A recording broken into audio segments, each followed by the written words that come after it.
Oh, hamstring. Up. Sniper, take the other picture. Yeah, I mean, that's how you can formulate opinions without having true facts. I'm telling you, think about it logically for just a second. Dear Reds fans, welcome back to the Zebra Zillionaires. It was a tough one yesterday. Live from Chatterbox Sports Studios, it's Off the Bench with Thom Brennaman. Well. Good morning. A pleasant good Friday morning. The weekend is upon us. Hallelujah. We welcome you to Off the Bench, presented by United Dairy Farmers. I'm Thom Brennaman. We come your way Monday through Friday, 10 a.m. to 12 p.m. It sounds like a big crew in here today. More on that in a second. You can find us on YouTube/Chatterbox Sports. Are we on Twitter live again today? We will be in just a second. Okay. Understand thousands of you have been with us the last couple of days on Twitter. Thank you. If you'd rather join us in podcast form, by all means, search Off the Bench with Thom Brennaman and you're dialed in. Before we get any further, skeleton crew here today. Casey, could you please give me a full report as to why you and Mr. Rearing are the only two people here? Tom, I am not entirely sure. I know Reed is at a board event, and I thought we were getting Trace back today. He's not here. He didn't answer his phone. He must be busy. So it's just me and Elliot today. Yeah, it's a skeleton crew today. Well, Everett asked, because I was almost going to jump in and say it to you. He said, what does board event mean? Explain what that means. A board event. So Chatterbox isn't just a talk show company. We do other things like events. We do high school events, right? We stream the high school events, but we also have a giant video board.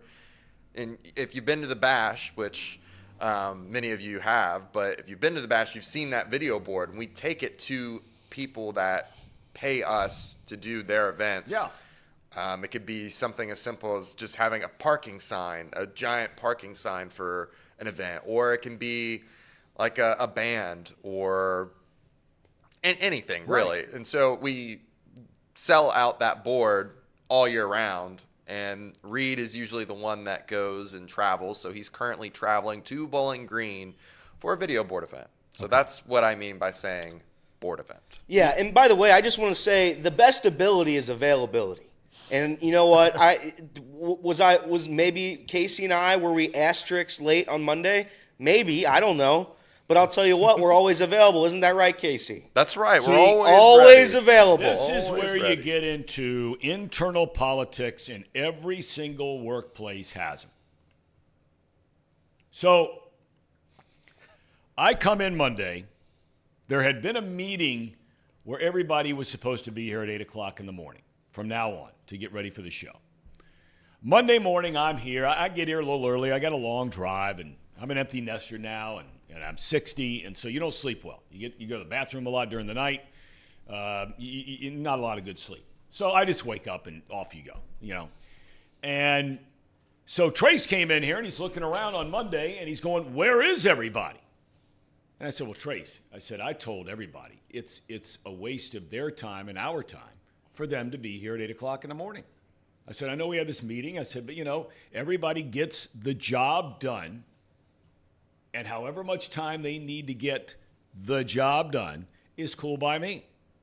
I said, so I told them, 8:30, 8:45, 9, whatever. No big deal.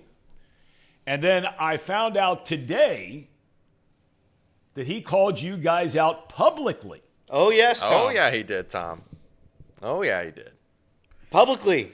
But that's okay. Listen, Trace is our boss. I answer to our boss. I love our boss. So I'm not going to say boo about it. But I will say I am here today. I was fighting a bloody nose. When these seasons start changing from cold to warm and warm to cold, my nose is running amok. So I got to show up. I got to come out for my guys. And that's why I'm here today. Yep. So we're going to have a great show today. We are. I know it's just the three of us. But as I remember, It was Casey, Quitter Paul, and you for a long time. Yep. That was the way it worked. So I'm going to fill in for Quitter Paul today, basically, is what's happening. And I've got a bunch of Xavier facts, and we're ready to roll. Maybe we'll have Sean Miller on. That might be too tall of an order. That's right. I think it's become quite evident that Big League Paul has full dibs on Sean Miller. Had his podcast debuted the other day. Big League Paul, if you're watching, you're getting killed in the chat today. I mean, getting killed. I mean, they're all over you.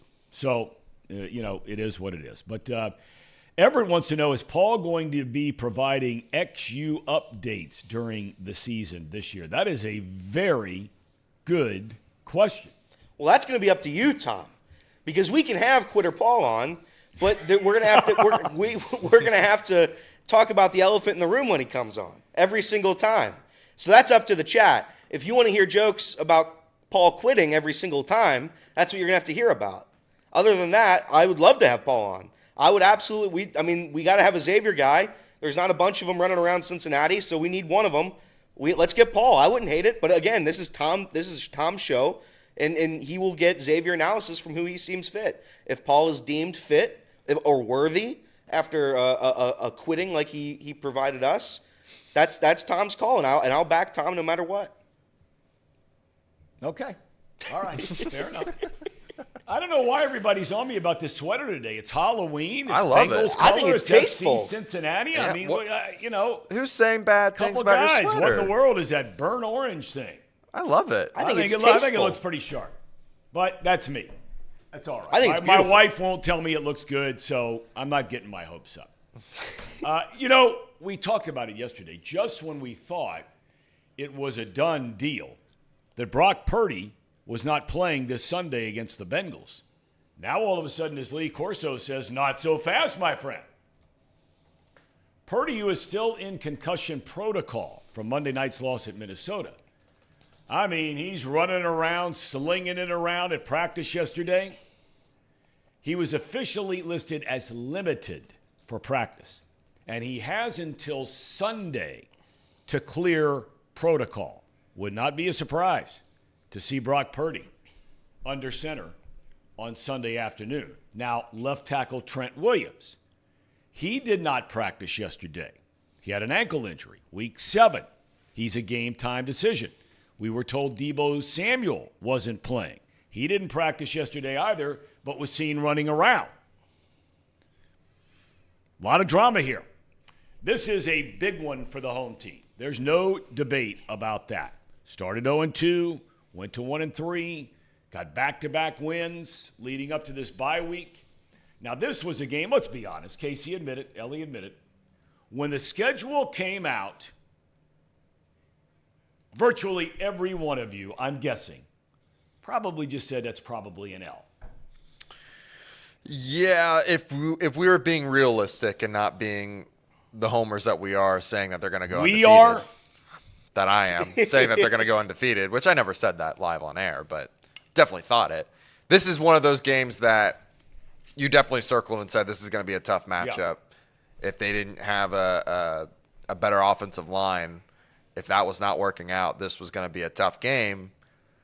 But Tom, you said it yesterday, it's not about who you play, it's about when you play them. Yep. And without Brock Purdy, without Deebo, and possibly their best player, arguably Trent Williams, not playing, I expect our defense to give us an advantage in that field. I think that gives us a fair advantage in that ball game. I think they can get after whoever they have back there at quarterback, whether that's Brock Purdy or Sam Darnold, and give them hell. Yeah, I thought it was a loss. I marked this one down as a loss. Every single prediction, I think we did predictions on the show game by game. Every single prediction I gave, the 49ers were going to beat the Bengals. Saying that, I also had the Bengals beating the Titans in every one of those. So it's the NFL is full of parity. It's like an eye for an eye. You lose one you shouldn't lose. You win one you shouldn't win. So you take care of business here. If we're able to beat them without Brock Purdy, Deebo Samuel, Trent, if we're able to beat them without their whole team, I'll take my win and I'll move on to next week. I'm not concerned about that. Drew Garrison, he put out something relevant on Twitter yesterday, I believe it was. he basically said, it's not about how you look at this point. Just get a win. Just get the wins. I disagree a little bit. I do think it matters how you look. The Bengals have looked abysmal on the offensive side of the football through 6 weeks, 7 weeks. This is the 8th week. Dead now. last in the league. Dead last in the league in offense. They don't score many points. If they do score points, then they just stop it. Something in their brains, it turns off. They can't score anymore the rest of the game. It's weird. But saying that, you're 3-3. You're heading into this game. It's an injury-prone 49ers roster. If you're able to steal a win here on the road against a big-time Super Bowl contender, that's fine by me. I don't care how many players they have. I'll take my 4-3 record, and I'll move on in Buffalo on Monday night. Sunday night. Almost. But I hear you. That's right. I mean, show up Sunday, when you show Monday. up. Right. Kickoff is set this Sunday in Santa Clara at 4:25. That game, your guys are on the call. Jim Nantz and Tony Romo. Love Jim Nantz. Love Jim I Nantz. love them both. It's a good team. And the sideline reporter is really good, Tracy Wolfson. She does an excellent Tracy Wolfson job. is good. Yeah, really good. Elsewhere in the AFC North, P.J. Walker makes his third straight start at quarterback for the Brownies. He's trying to go 3-0 in Deshaun Watson's absence. Cleveland travels all the way out to Seattle. Late afternoon start on Sunday. Like the Brownies, Pittsburgh is 4-2. And they will host the white-hot Jacksonville Jaguars Sunday at 1. Jags have won 4 straight. The division leaders, the Ravens, they're on the road at Arizona. Now, Cardinals quarterback, and let's be honest, when this guy's good, man, he's as exciting a player as there is in this league. Now, for the last year and a half, he's had his ups and downs, and that's Kyler Murray. He signed that huge contract. It leaked out that, maybe he wasn't preparing like the Cardinals wanted him to prepare on a weekly basis in the film room and study, et cetera, et cetera. Then he gets hurt, out for the year. It's taken him now 7 weeks to get back this year. He has practiced this week, but there has not been any word as to whether or not he gets a start. Is that still correct, Casey, on Sunday for Arizona? Yeah, For Kyler Murray, I did not find anything. I don't think they've named a starter, Okay. but he has been practicing in full. Yes. Okay, now last night you talked about the Bills. Apparently, Stephon Diggs had some impassioned pregame speech talking about how Buffalo's come out many games this year and look flat. Well, they came out of the gate strong last night. I mean, the score ended up 24-18, a win over Tampa Bay. Josh Allen, he came in with an injured shoulder. He re-injured it during the game, but he threw for 2 touchdowns. They went to the hurry-up offense. He ran for another touchdown. Buffalo 5-3 on the year, and as Elliott mentioned, remember Sunday night, not Monday night. Sunday night, Buffalo here at Paycor Stadium. That will be a big league game. Is DeMar Hamlin playing? He played last week, I believe. Yeah, he or is. the week before, but I don't know. He's not a starter player. I don't know who's in front of him. So no, But I knew that he had come back and he was active for a game. So the chances are very good that he'll be active for this game. There is a chance. Yeah. Okay, good. I love it. Yeah. That would I be a do great know. storyline. I do know that he has a injury currently. Okay. So he may not play this week. Well, obviously the game's already happened, so Right. silly me. But I think I don't think he played yesterday. Okay. But he might be able to play Sunday. Okay. Well, Sir Boy Wonder says Kyler Murray's a bum. You think he's a bum? I'll tell you what. I do think there are shades of Johnny Manziel in him, and when I say that, I see an undisciplined player. I think he's got a lot of raw talent. I think he's got a lot of speed. He's a very mobile quarterback, but I don't think he's been doing things the right way behind the scenes, and that's why I believe he says that. I don't think Kyler Murray's bad. Like you said, when Kyler Murray's playing his best, Kyler Murray's probably a top 15 quarterback in the National Football League. There's no shame on that. Maybe top 10. But it's been a bad situation in Arizona for Kyler. He probably should have taken his talents to Major League Baseball, but we'll see. Have you guys seen the Johnny Manziel documentary thing, though? Yeah, I did. Yeah. How good is that? Very good. Man, I just watched it last week. That is an unbelievable documentary. Yeah, it is. Wow. It's a wild story. It truly is. I would highly suggest to anybody, if you've got some extra time, what is it, like 4 episodes, I think? Yeah. Something like that, maybe. Yep. Or maybe it's just one big episode. I think it's just one big one. Okay, all right. It's just unbelievable, this guy. And what was going on and the draft and, falling off the wagon. And, I mean, it's just incredible, this story. Tom, have you seen the David Beckham documentary? I have not. With the Spice Girl posh drama going on and his children always being surrounded by paparazzi and the kidnapping threats and all that. I've not seen that. It's a really good documentary. Okay. Really good. David Beckham. Bend David it like Beckham. Beckham. Have you watched that one, Zebra? No, and I don't plan to, unfortunately. Maybe if I'm bored one day.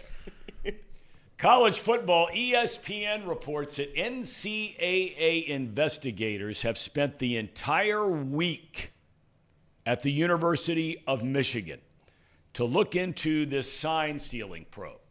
The arrival of the NCAA enforcement staff just a week after the investigation launched is an indication of the priority this case is taking on. Rob Parker, longtime Cincinnati sports writer and sports columnist, now a big TV star, Fox Sports Radio, sports anchor in Detroit. He will join us at 11 o'clock to talk about this situation in Ann Arbor. And that doesn't even include the other thing with the recently fired co-offensive coordinator Matt Weiss, where that story broke last night that the FBI is now part of that investigation about unauthorized computer access at Schembechler Hall going back 6-7 months ago. This is a never-ending stream for Michigan. It's one thing after the next. And if you're a believer that where there's smoke, there's fire, there is something happening that's not good at Michigan. Something. They're off this week. They're ranked number 2 in the country, and they got a great team. I don't see a way Harbaugh gets out of this one. This is too much piled on one another. I'm not saying fire the man, but I'm looking at this from a PR standpoint. There's no way he survives this. Yeah, collateral damage. There's just absolutely no way Jim Harbaugh survives this wreckage that he has caused. I don't want him to be fired. I'm not asking him to be fired. But this is back-to-back investigations that have hit and punishments that are going to hit the University of Michigan. So good luck to Jimmy Boy, and hopefully they can get to a playoff. They'll win one last one before the hammer hits them. Well, AJ says this Michigan stuff has Tom very aroused. I beg your pardon. That's not true. I went on the program yesterday and told, or the day before, about a long-term, no, I wouldn't call it friendship, but certainly more than an acquaintance that I've had with Jim Harbaugh. I like the guy. I really do. I mean, he's a polarizing cat. There's no debate about that. But I always enjoyed being around him. I think he's a great coach. But there's whatever's going on there. And who knows, maybe he has nothing to do with any of it. I don't know. But we're going to find out sooner or later. And I know you're going to talk about it in a little bit. I have one question for you, though, real quick, before we move on here. I was listening to Colin Cowherd. I saw a clip of him on Twitter yesterday. And basically he was saying to the defense of Harbaugh that the rule is outdated, right? 5 years ago, if you paid a player in college athletics, you're banished from the sport. You're banished from the world. It's the worst crime of all time. Now, the only way to do your job in college athletics is to pay players. You're looking at this rule. It's a rule where if you set up cameras everywhere, which there's cameras all around the stadium, electronics, cell phones, everything you do, somebody's recording everything. Do you think this rule's outdated? Well, there's no question it's an outdated rule. Nick Saban said yesterday, I believe on Pat McAfee's show, he said, I just can't understand why in the world we just don't do what the NFL does and put the radio in the helmet and call the plays, and you don't have to signal in plays anymore. Yep. I mean, that seems like a slam dunk. But I can't stand it. And in this case, Cowherd, he's a talented dude, man. I mean, he's got a great show. I like his show. You can't excuse breaking the rules by saying they should change the rules. It's fair. Right? That's fair. Yep. I mean, I don't think anybody would debate that it's an archaic rule. Fine, but it's still the rule. Okay, and it was the rule that you couldn't pay players. Well, now all of a sudden we've reached a point in time where it's gone through the legal process. We have NIL, and here we are. Guys are getting paid. Good for them. But to use the rules should be changed to excuse what has gone on is, to me, it's utter nonsense. It's fair. That's just me. Elsewhere in the Big Ten, big one tomorrow night in Madison, Wisconsin. I mean, after all, when you're undefeated, every game is a big one. Number 3, Ohio State, to take on the 6-2 Badgers. That will be one of the wildest environments for a college football game you will ever see. Camp Randall is without a doubt a top 3 place to go visit for a college football game when they're good, especially at night. Former UC coach Luke Fickell, of course, is a former great Ohio State player. Started 50 consecutive games at Ohio State his last 3 years there. And he was later, for 15 years, an assistant coach there, including an interim head coach after Tressel was fired. Lots of drama in that one. Your University of Cincinnati Bearcats, will this be the week they end their losing streak, which currently stands at 5 in a row? They're going to Stillwater, Oklahoma, home of T. Boone Pickens, to face Oklahoma State tomorrow night, 8 o'clock. Is this the week, Zebra? First Big 12 win. Absolutely not. This is going to be a thrashing of the you know what? This will be the week Satterfield moves on from Emory Jones. How about that? I'll give you that one. This is the week. This is the week the season dies. Well, why is the spread at only -7 then? I did see that, and I am a little concerned. There's some sickos out there that keep betting on UC, like myself, and Vegas knows this. They're just gonna trap people into this game. Oh, only 7? Let's take the Bearcats. Doesn't make sense at all. They should lose by 50. So that's what they're gonna do. I respect it out of Las Vegas. I respect the hell out of it. But I'm not falling for their tricks. I'm taking Oklahoma State. I'm taking them all the way, baby. Go Cowboys.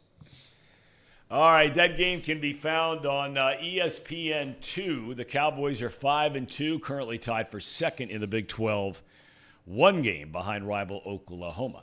First place in the MAC East on the line tomorrow in A-Town, Athens. Reigning champ Ohio University hosts the upstart Miami of Ohio Redhawks. That's a 3:30 kick. The Redhawks, though, they're reeling.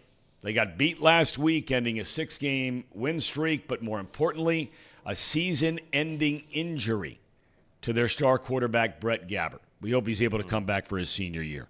He's had a great career at Miami. And yes, he's the younger brother of Blaine Gabbert, NFL quarterback, if you're wondering. Nationally, some very interesting games to keep an eye on, including number 1 Georgia. Now, remember, they're without their best player on offense, their tight end Bowers. It's the first game they've played without him since he went down injured 2 weeks ago. They're taking on Florida in Jacksonville in what is called, this is the greatest nickname for any college football game. They play every year in Jacksonville, Florida. So they play where the Jags play. And it is called the world's largest cocktail party. I like that one. Does it get any better than that? No, I like that one. I like the Red River one. I'm trying to think of all the Iron Bowl's great. Yep. That one's good. The world's largest cocktail party, that's a good one. No doubt about it. Do you think there's any pretty girls at that game, Georgia and Florida? I think so. I think there'll be a couple, Tom. My college-age son asked me that 2 days ago. That's the only reason I bragged. Dad, do you think there's any good-looking girls in that game? Maybe, Luke, maybe. Number 6, Oklahoma plays at Kansas. That's no layup. Jayhawks are pretty good. And in the Pac-12, number 8, Oregon plays at number 13, Utah. You know, you asked a good question today, Casey, and that's going to be one of the games we pick this week. And we'll get to our picks a little bit later on. But what does Utah have to do to get respect from anybody? They have won more games over the past 6 years in the Pac-12 than any other team. Not the ballyhooed Nike Ducks. Yeah. Not your ballyhooed SC Trojans. Oh, disgusting. Not Washington. Not UCLA and the Fighting Chip Kellys. It's Utah. Yeah, and Utah's beating those teams, Tom. That's right. I don't get it. Like, they just always seem to be I think what it is, they might lose a game early on in the season. They get dropped down real far in the power rankings because they don't respect them yet. And then they don't lose another game the rest of the year.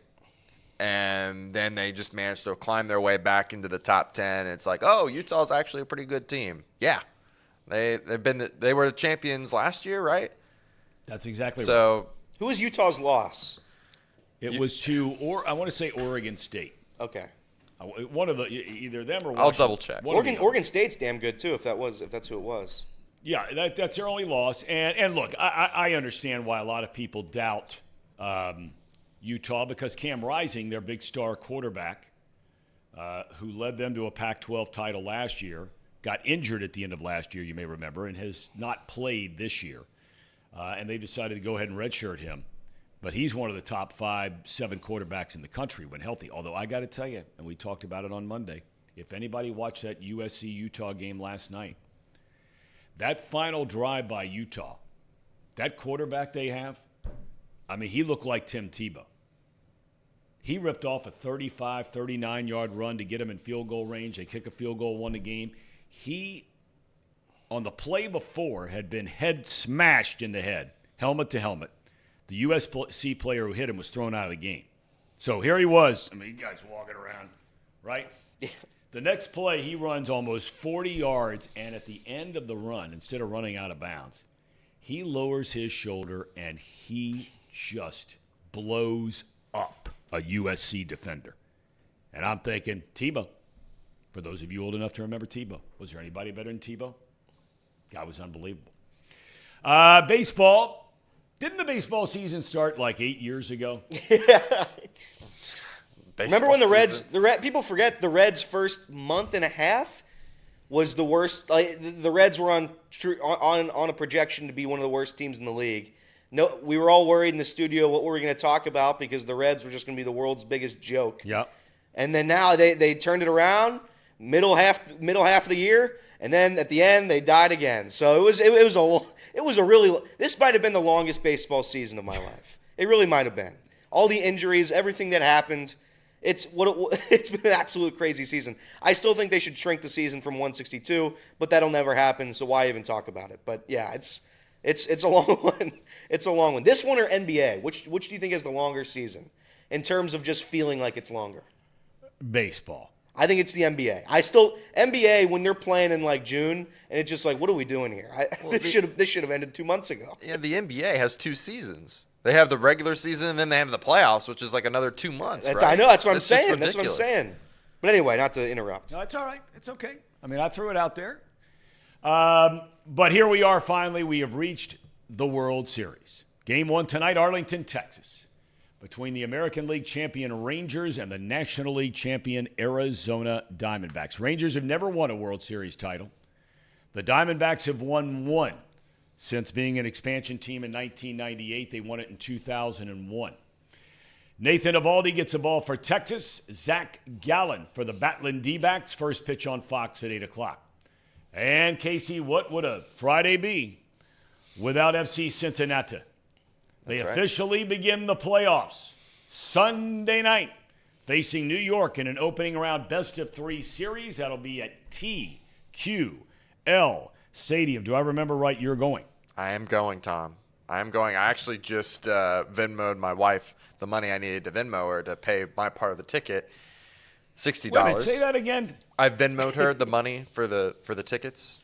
I paid Do you guys have separate accounts? Yes, currently we have separate accounts.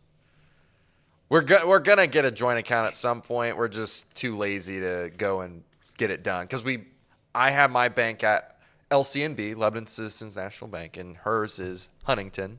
And for those of you that don't know, it's a little more difficult to transfer your account over from LCNB to a different account. So, I don't know what to think about that. Is it troublesome? I think. well- are you hiding your gambling money? Is that what this is? Your gambling no fund? comment. No No comment. comment. All No right. comment. Then we solved it, Tom. Then we solved it. All of his Betfred winnings, they've been going to this secret account. I tell you, Venmoing your wife for your ticket to a game. Huh. Now, there are some in the chat that say, keep it that way, Casey. Keep it that way. Her money is her money. Your money is her money. Alex isn't in the chat today. No, she's She not. popped in yesterday, I think, didn't she? She might have. She definitely listens. So she's definitely listening to this conversation very intently, very carefully. But Man, I oh, man, promise oh, that man. there's no other accounts. There's just my one account. It's my checking and savings. That you have $600 more in than you had a week ago at this time. I did have 600. Did you had, as in past tense? Have you lost that 600? No. Actually, last night, if we're going to get on the topic, Reed and I have been on fire. We've been handing out picks like crazy, and they've just been boom, boom, boom, boom. Well, more Reed than me, but. Haven't gotten the memo. Well, you're in the Discord, right? Yeah, Go but I to don't look at the Discord. Tom, you know what a Discord is? I've heard you guys talk about it, and I have enough Discord in my life. Why would I sign up for more? I just missed the train on the Discord. So we have a Discord. All It's right, but explain something to me before you Yeah. go any further. Yeah. I'm being very serious Yes. when I ask this because I know we have something called a Discord chat, right? Yeah. Okay. What is the difference between the Discord chat and our regular chat? Nothing. The only difference is that you can all those messages stay there forever. It's like a group chat. It's like a big group text chat. It just keeps going forever. Keeps going forever. Okay. That's what it is. And I miss the train on Discord. I talk in it every once in a while when I try, but I don't check it very often. But apparently they've been giving out winners in there, Tom, and it hasn't reached my side of the brain over here. So I'm missing all these great picks. Meanwhile, I can't win a bet to save my life. So we're gonna have to start looking at the Discord. I'm just gonna have to do it. It's not working for me. So Discord is something, according to Everett, that you can access when the show isn't live, correct? Yes. That's right. Okay. Now, why wouldn't you just check in there? Because it just doesn't cross my mind. I just don't go on my phone like, let's check out the Discord today. I should. Look, I should be doing it. I'll defend Elliot a little bit here because if the Discord is popping, I mean, you're gonna get a lot of messages. It's well over 200 people in a group chat. Okay. Think of it like that, Okay. Tom. There's All right. a lot of Okay. people in there, and if it's popping, if there's a lot of messages going on, you just turn the notifications off and go to bed. But if you're in the Discord and you're in the general betting tab of our Discord chat, we handed out winners last night. You should have won money. I may have to dip my toe in the proverbial water here over the weekend. You should. You should. You should join the Discord. I may have to do that. Tim Hennessy says Reed is red hot. Yeah, Reed is really hot. Very hot. I mean, he handed out 2 NFL bets last night, and they hit probably within the first What were they? 2 quarters. What were they? It was Josh Allen's rush yards or something like that, and I'll check really quickly, but it hit within the first 2 quarters. Everett do that. suggests, Incredible. Elliot, that you delete your OnlyFans account and download Discord. I don't have an OnlyFans account. I will not take that slander, whoever said that. I'm not going to look back and even look at who said it because it's so slanderous. But I do not have one. Okay, I was a little off. He did bet the Bucks spread, though, and they had a backdoor cover. I mean, just a wild night, a wild stretch for Reed. But, yeah, I mean, again, those of you that are not in our Discord, you need to get in our Discord. I'll post the link in our chat here in a minute. And start winning some money because not only that, I got to give a shout out to our guy, Jacob. He also handed out a couple winners on Mac and JT.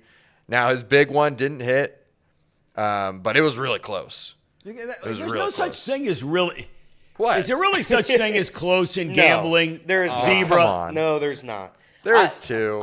2 years. There is not such thing. If as you would have close. talked, if you you either win cash Yeah. or you lose cash. I agree, Tom. 2 years ago, I would have had some optimism like that. Ooh, I almost had it. I haven't won in 2 years.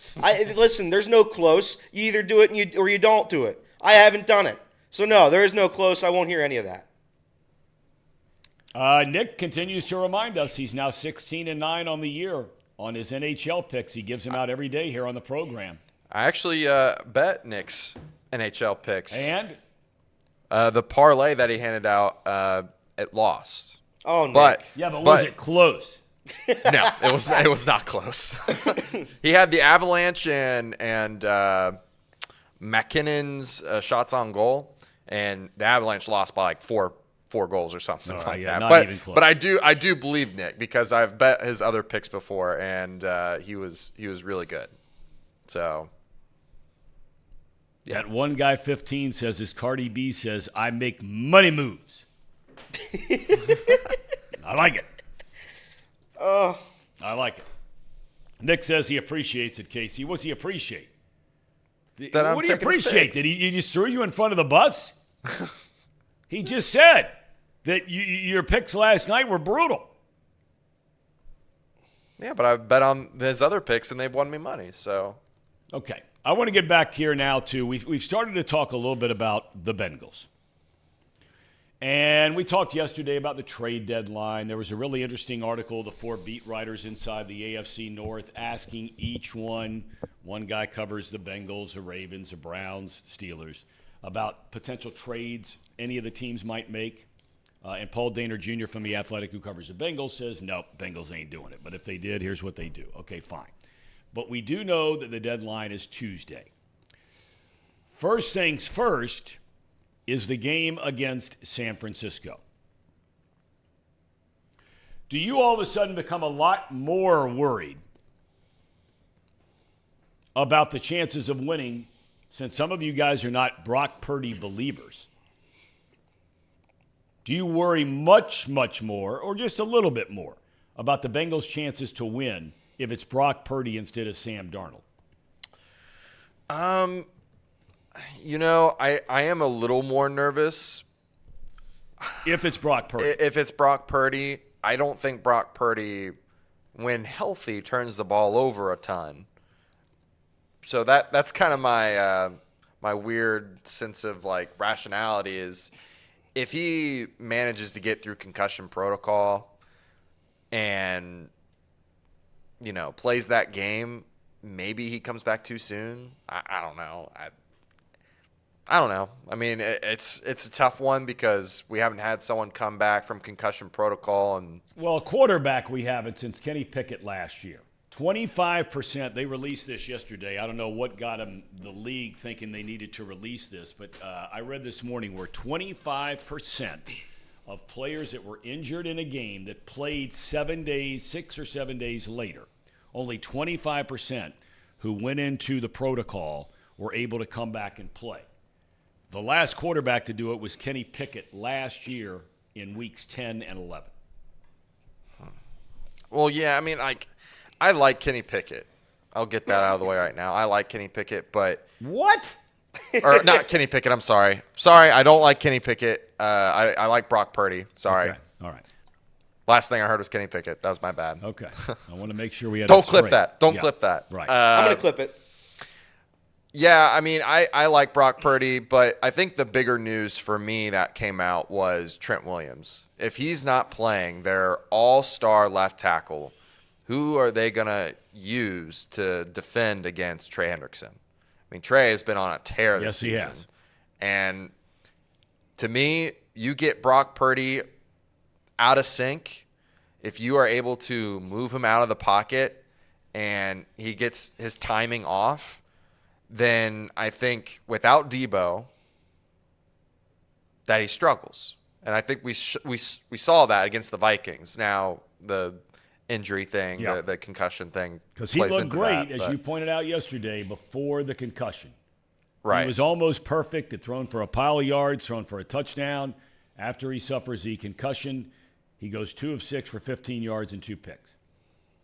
Yeah, it's hard for me to even consider him back within 6 days. And it's not even really 6 days. It's like 5.5 days, 5 days from the concussion, because that was at the end of the ball game.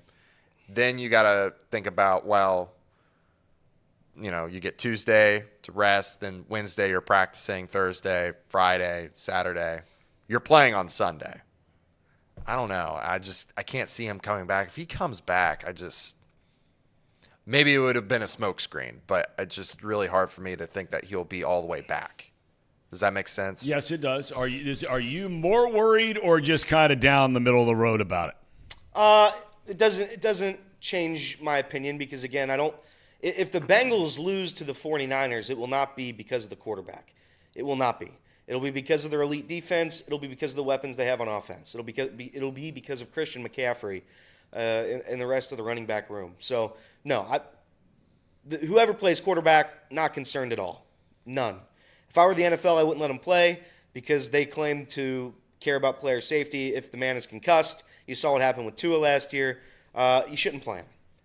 Tua, I think the very first concussion he came back from, you were questioning whether or not he was able to, and it didn't work out for him. So I would not rush anybody back as a Bengals fan. Especially, please don't rush him back. Especially when you're down like I said, your top lineman, and you're going against a team that can really get after the quarterback. So I don't think that's a recipe for a healthy quarterback by any stretch of the imagination. Tom, are you worried? Oh, I am. I'm a big Brock Purdy guy. I think the guy's a stud. I think he's a winner. And look, I mean, on any given day, Sam Darnold is more than capable of probably having a great game. He's capable, right? He's not like some old broke-down 38-year-old backup. He's still 28, 29, wherever he is. Maybe not even that. And, but, I mean, there's a reason why Purdy starts and Darnold doesn't. Right. So, yeah, I'd be a lot more concerned if Purdy's playing. Home crowd. Yeah. There was a stat that I saw on Twitter. I don't know who it's from. I have to give an apology. I think it might have been Game On, one of our hosts from Chatterbox Bengals. But he posted something about our record against backup quarterbacks, and it made me a little nervous. Yep. Because the record didn't indicate that we win a lot of those games like we should. It should be something like, 14-3 against backup quarterbacks. We should be dominating backup quarterbacks, right. But it was like 8-6. Yeah. Well, last year, I remember 2 years ago, the Mike White game. Mike White the game. Jets. Yeah, right? That was brutal. It was brutal. And ever since then, it's just been like Who's the guy from Dallas? Yeah, it's Cooper Rush. Cooper Rush. And then it was Mitch Trubisky week 1, right? I call him a backup, even though he was technically listed as the starter before the season. But yeah, that's just I hate that that's a thing. I hate that that's a lingering like superstition about the Bengals that we don't play well against backup quarterbacks. We play down to our competition. I hope that's not the case against the 49ers. I really hope not. All right. We still have today, we mentioned Rob Parker coming up to talk about this whole University of Michigan thing at 11 o'clock. Why don't we go ahead, because we may shorten the show a little bit today with just the three of us. Yep. We're going to have chat rankings near the end. That's Elliot, right. You're on the docket for that? I am. I have assembled a list of chat power rankings. People aren't going to like this list, but they're going to have to get over it. Why aren't they going to like it? I just feel Without like, tipping anybody off, why I feel are like they not going to like I it? feel like there's a lot of people that believe that they're going to be on it, and I'm going to hurt their feelings. And for that, I'm very sorry. But I have to do it the way I feel is necessary. And these are my top 5. I'm not going to do it now. We're going to do it later, but that's what I'm saying. You're going to hurt their feelings? I don't want to hurt anybody's feelings, Tom. I don't want to. I hate having the power that I have, but I have it. We can do 2 things here, Tom. So we're gonna have to do weather before 11 o'clock. Yep. We're gonna have to do picks. We can do picks before or after 11 o'clock. Why don't we do picks? We have Rob at 11:10. 11:10. So Okay. Let's go ahead and do our picks Okay, now. that makes sense. That All makes right? sense. And you got the picks from Reed, correct? That's right. Okay, so Reed's in on this deal. Trace, I don't know what happened to him today. I don't know either, Tom. Listen. The best ability is availability. I'm always available. Casey's always available. Like cockroaches, we are. You can't kill us. We're always going to come scurrying back, especially here in Hamilton, Ohio. Yeah, and I never got an answer from him, so hopefully he's okay. Yeah, hopefully everything's I hope he's all right. okay. Okay, all right, yes, for sure. We hope he's okay. All right, let's start it up, Casey. Crank it up. We're starting in college football. UC versus Oklahoma State. Oklahoma State is favored by 7. Do you want me to reveal Reed's first or last? You him first, get him out of the way. Yeah, get him out of the way. Reed picked the Cowboys. Oh, boy, there's a -7. surprise. Zebra? Yeah, Tom, I told you last week I'm not doing it anymore. I'm done betting on UC. I don't care if they win or lose. They're losing this one, though. I'll take Oklahoma State. I'll take them with the points. I'll take alternate spread -50. No chance. No chance for Scott Satterfield and Emory Jones. 0. None. None. N-U-N. None. Go ahead, Case. Tom, I am on the same bandwagon. I've been on that bandwagon a little bit earlier than our good friend here, Elliot. I'm going with the Cowboys. I'm not betting on UC the rest of the season. Well, it's a clean sweep because there's no way I'm betting on UC as bad as they've looked. No chance. Elliot, you want to change your wanna pick change, now? Elliot? Or? No, I'm not. No, not for this one. Not for this one. Yeah, you got to be kidding. They are dead, This Tom. is your school. I can't do it anymore. I'm not going to pick UC and have them lose by 50. If you want to respond, I'll take you a little peek behind the curtain here, guys. I have placed only one bet. It is the largest bet I've ever placed on a college football game this weekend. It is on Oklahoma State on Betfred Sportsbook responsibly. I won't tell you the number. I'm not going to tell you the number of how much I have on this game. But I have an irresponsible amount of money on Oklahoma State winning this game because there is no chance in hell Scott Satterfield and Emory Jones will get the boys ready to play. Dead. D-E-A-D, dead. Next game. So to be clear, it's to win, right? Not the spread. Huh? To win, not the spread. No, right? I took him with the spread. So Oh. if UC covers the spread, and loss, that would be brutal. That would be just terrible. Could be a real double loser there.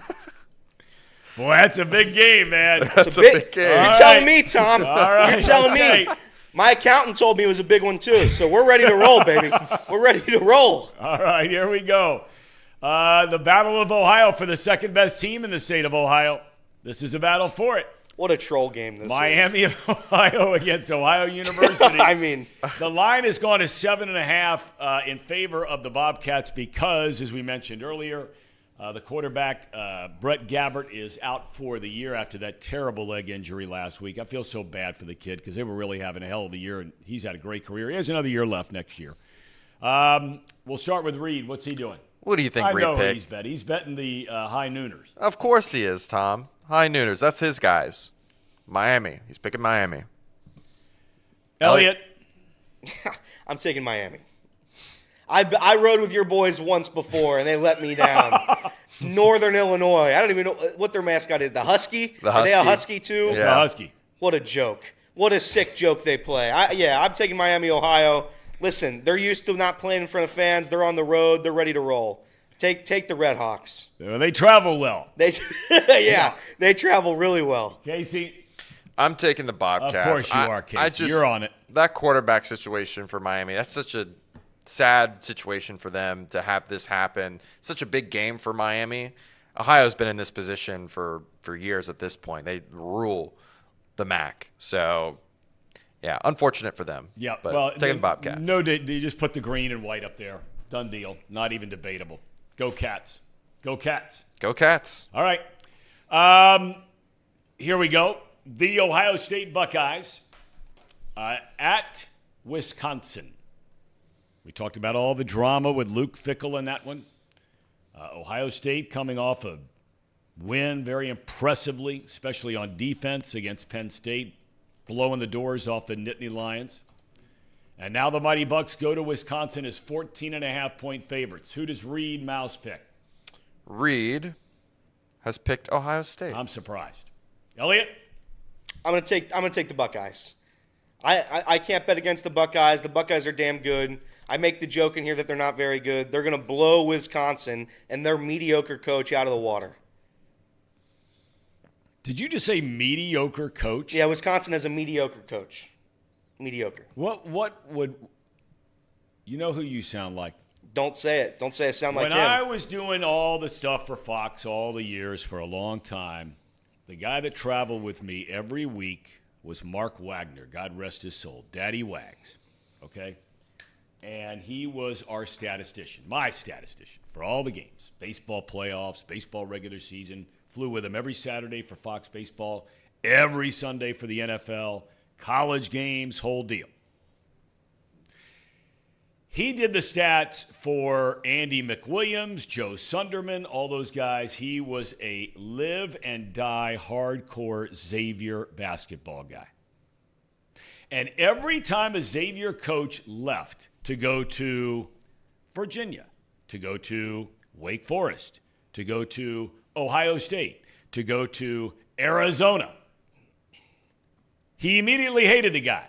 Yep. And I used to say to him all the time, Daddy Wags, can't you just enjoy the joy that this coach gave you while he was here? And how can you beat him down for taking the job at Ohio State? Sean Miller taking the job at Arizona, right? Where you have a legitimate chance to win the national championship at Arizona, right? Yep. Okay. You sound like that with Luke Fickell. How in the world could any UC fan ever badmouth Luke Fickell? Well, I didn't like the way he left, and if I didn't like the way he left. If he wouldn't have coached that bowl game for Wisconsin, I wouldn't have had any issue. But he went and he left UC and immediately coached a bowl game for a bunch of kids he didn't even know, Tom. That's why I don't like it. Luke Fickell, thank you for your service. Other than that, I'll take Ohio State, and I'll move on. Tom, I'm also taking Ohio State. I think Wisconsin needs a couple more, maybe another year to really be a serious contender. Oh, they'll never be a serious contender. in the Make Big no Ten. mistake about So Okay. All right. I'm taking the Mighty Buckeyes as well. I think this will be a relatively tight game, and then I think Ohio State pulls away to cover at the end. Okay. Next up. There it is. This is where you know what? The three of us should be boarding a plane this afternoon and going down to Jacksonville. that we should. I got a good buddy from Ohio University, Brian Luce, who lives down there. We could stay at his crib. Let's do it. I think there's a nonstop on like a Legion or something down there, right? Yeah. Tom, if this is a serious offer by you, I will gladly take it. I will take this in a heartbeat. Let's do it. I'm going to take. Well, Casey can't go because he's got some. We'll get to that later. He's got some big Halloween bash this weekend, which we'll get to shortly. You're going to be there, right? Well, I plan on making an appearance. I've got a lot of parties to go to. I'm a very popular man, Tom. So yeah, I'm going to try to make an appearance there. I'm going to try to make another appearance at another costume Halloween party at my friend's house. I don't know, Tom. You don't look like a guy. No offense. You don't look like a guy who dresses up for Halloween very much. Am I right on that? You're so wrong. I'm wrong on that. When you have kids, I used to dress up every single year and walk around the neighborhood trick-or-treating with them. I respect it. What was your favorite costume? It's a pirate. I was the same one every year. I bought it at one of those places where you buy them, whatever they're called, Party City or whatever it is. Yeah. Yeah, and it was an awesome costume. And I was wore wrong. it every single year. I'm wrong. I'm wrong. If I'm wrong, I'm wrong. I'm wrong. I'm wrong. My wife tells me we might be going to one where we have to dress up this weekend. She just dropped that on me about 12 this morning. Well, Tom, I am not somebody who dresses up for Halloween. I love Halloween. I love the spirit. I love bonfires. I love all of the things that the fall weather brings. I don't like dressing up for Halloween, so I'm going to go to both of these parties, probably dressed as some baseball player, but I'll be wearing a hoodie, sweatpants, and a baseball hat. Ian Jabot? I will not be. That's who I wanted him to dress up as. You took the words right out of my mouth. You ought to dress up as Ian Jabot. Okay, then I'll try to dress up like Ian Jabot. I'll find a British shirt and I'll put it on. The Union Jack. The Union Jack. Yeah, I'll be Ian Jabot. That's fine. My pick for this game, I'm taking Georgia. The Gators, they housed Emory Jones, and I don't like Emory Jones, so bye-bye Gators. I'm taking Georgia. Okay. Tom. Who did Reed take? Reed took Florida. Okay. He thought that the spread was a little too small. It doesn't make sense. So he took Florida. I am going to be taking Georgia. I mean, Georgia has ruled this matchup for. Well, I wish it would update, but Georgia has ruled this matchup for 10 years now. So, taking Georgia. I'm going with the Gators. I'm taking the Gators.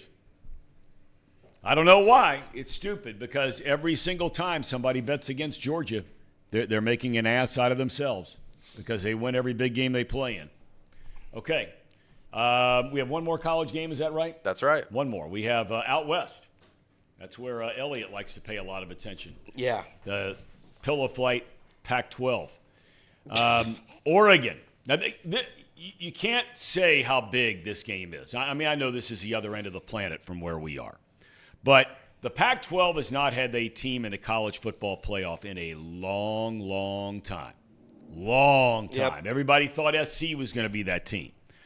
Right now, Washington would be that team because Washington beat Oregon and Washington's undefeated. But just about every year, you'll have a team that gets to the college football playoff with one loss. You get to 2 losses, you're pretty much done. So this is a huge game in the Pac-12. Oregon at Utah. The Ducks, road favorites by 6.5. What is Reed Mouse going with in this one? Reed Mouse is going with the Ducks. He likes Oregon. Okay. I understand that. Elliot? I'm going to take the Ducks. I think the Ducks are a damn good football club. I'm going to take Oregon here. You like Bo Nix? No, I don't like Bo Nix, but I like Oregon. I think Oregon's better. I think they're the better team. That's what we're doing here. We're picking the better team. I'm taking Oregon. Bo Nix stinks. Utah's underrated. I'm taking Utah. Pretty simple. Bo Nix stinks. Yeah, he stinks. Did you see him play against Georgia last year? That's all you need to know. That's all you need to see to know that he's a fraud. He's a fraud. He's a Pac-12 quarterback, Tom. He was in the SEC before the Pac-12. And he stunk there, didn't he? Did not stink. Yeah, he did. He did not stink. I'm going with the Utes. I'm big believers in Coach Whittingham. I think this guy's a great football coach. They're at home. I think they'll play good defense, and I think they're going to try to control the ball on these guys. I'm rooting for the Utes and betting on them too. All right, NFL we go. Where are we starting? Arizona or Ravens versus the Cardinals. Baltimore's favored by 9.5. It's a big spread. It is, and we don't know again if Kyler Murray is playing. Reed is going with who? He's going with Arizona. Wow. Okay. Elliot? Did I pick this one, Casey? I don't think you did, but it's okay. We're going to pick it right now? Yep. I'm going to pick Arizona only. I'm going to do it. I'm going to pick Arizona. I don't believe in Arizona. I don't think Arizona's any good. I don't think Josh Dobbs is very good. I think it's going to be Kyler Murray, and Kyler Murray hasn't played all year. I don't think he's going to be good this week. Saying all that, my brain is telling me to hammer the Ravens, so we're going to do a little reverse psychology here. We're riding the Cardinals. Cardinals cover the spread. They lose by 9. I'm taking the Ravens because a little fun fact. Yeah. They do really well against NFC opponents and cover their spread. And Arizona, the last 4 weeks, has not covered their spread. So I feel very confident in the Ravens pick this week. I feel very confident in picking the Ravens in just about every game they play. I think they're really good. And I would not be surprised one iota if they swing a major deal for a big-time running back before the deadline. Yep. That's the kind of franchise they are. Always have been under Steve Bisciotti, the owner. Okay, we move on. Staying inside the AFC North, the Brownies. P.J. Walker, he's becoming the big story in the National Football League. I guess. In Seattle against Geno, Pete Carroll, and the Seahawks. Seattle, a 3.5-point favorite in this one. Reed picked. Seattle. Okay. Elliot? I'm going to take Seattle here. The spread doesn't make much sense to me. I don't think Seattle should be 3.5-point favorites over the Browns. For that reason, I take Seattle. The P.J. Walker thing, he's very bad. I don't think Geno Smith's very good either. So, battle of the bad quarterbacks. Expect this one. Final score, 3-0. That's just. Well, that doesn't cover. You're right. 4-0. Go ahead. Couple of safeties. I'm taking the Browns, Tom. I don't think the spread makes sense because I think it should be more. Seattle should be favored heavily in this game. Why? But they have a elite offense. Their defense has started to really come alive. I mean, they are limiting they face teams. the Bengals. What And does that mean? All right, Tom. Whatever you want to say. Whatever you want to say. The Seattle Seahawks are a pretty good team, pretty good football team. 3.5 year doesn't make a whole lot of sense with the backup quarterback for the Browns. I'm going to take the Browns. I think the matchup between that defensive line and their offensive line is just not great. So, Okay. All right. I can't even remember who I picked in this game. you pick Seattle. You can okay. change it if you want. No, I'll stay with that. All right. Stay with that. All right. Then the men of aluminum. This is an interesting game. Yeah, it is. Big time game. It really is an interesting game because the Steelers have been better than people thought. They're not scoring a ton of points, but they score when it matters. Their defense is fantastic. We know about the Jaguars. They've won 4 in a row. They beat Buffalo over in London. I've not bought all in yet on the Jags, but I'll hold off on my pick here. Reed picked who? Reed picked the Steelers. Okay, men of aluminum. Elliot? I am going to take, sorry, I was responding to a question about boxed lunch. We will have boxed lunch today. Casey will be hosting it. Today, I am going to take I'm going to take the Steelers, but I hate it. I hate myself for doing it.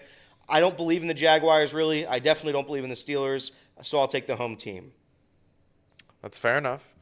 I had a tough time picking this one, too. I was going to initially take the Steelers, but because I sit in this chair and I see everyone's picks, I changed mine to the Jags. I did an Elliott, did an old switcheroo. I'm going to put my faith in the Jags and just hope that it works out. Well, I'm getting killed in the chat. Harrow and everybody else says that I'm a Bengals hater. There's nothing further from the truth than that.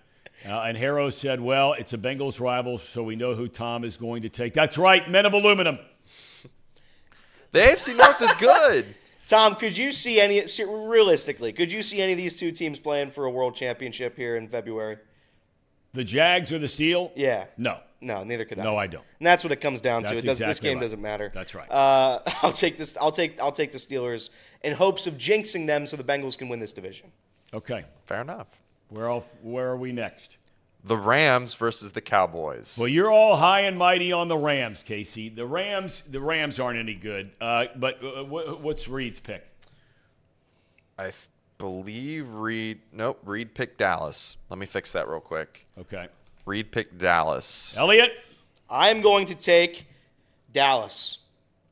I think Dallas is not great either, if I'm going to be honest with you. They've got an elite defense. Dak Prescott's played very bad to start this season. But the Rams, I'm starting to not believe in the Rams anymore after last week, what they did to me. I bet on the Rams against the Steelers. They failed me miserably. So this is a spite pick. I'm taking the Dallas Cowboys. Again, I'm just going to keep riding these home teams. I got to keep doing it. So We'll take Dallas. Casey? I actually have Dallas in this one too. That defensive line, I think when the Rams play a team that can get after the quarterback, they tend to really, really struggle. And that just makes a lot of sense because their best player is Matthew Stafford, and they have a tough time defending him. So. All right. I'm going with the star. Dallas. Yep, Dallas. Okay, last game on the docket. Last game. The Cincinnati Bengals are 4-point dogs at the Niners. Reed picked Who do you think he picked? the Bengalis. The Who Days. All right, Reed, that's his pick. Elliot? I am going to take the 49ers because I have to try to jinx them. I can't get my stink on the Bengals winning a football game. I'll take the 49ers, and next week when we make fun of Elliott for losing 5 straight picks, we'll be happy knowing that the Bengals won. So you're welcome, America. Case? I know. I mean, why even waste time? Yeah, I mean, I'm picking the Bengals, Tom. Of course. And I am too. Because Tom loves the Bengals. I do love the Bengals. He loves them. I sit there. Look at the orange he's I'm going over wearing. to my dad's house on Sunday. Going to watch a game with him. I'll be dialed in, fired up, rooting for the Bengalis. See, the only reason you guys say that about me is because I come in here and try to be objective about it. I try. All right, Elliot is running outside. Let's give him he said he needs about, 30 seconds, Casey, to about get 30 set up for seconds. the weather before we get to Rob Parker. Would you care to predict a score for the Bengals? A score. A score. What would I pick? I'm going to say it's going to be 27-24 Bengals. Okay. 27-24. Well, okay. All right. They're going to win the game. Okay. All right. It's time for the weather before we get to Rob Parker. And I understand he's ready out there, right? Yeah, Elliot's waiting. He's ready. Let's go outside. Elliot, right here in Hamilton. Well, hey, everybody. Welcome back to the weather. It's your favorite segment. I know it is. I'm out here in beautiful Hamilton, Ohio. It's gorgeous day. Now, I will say it is going to rain today.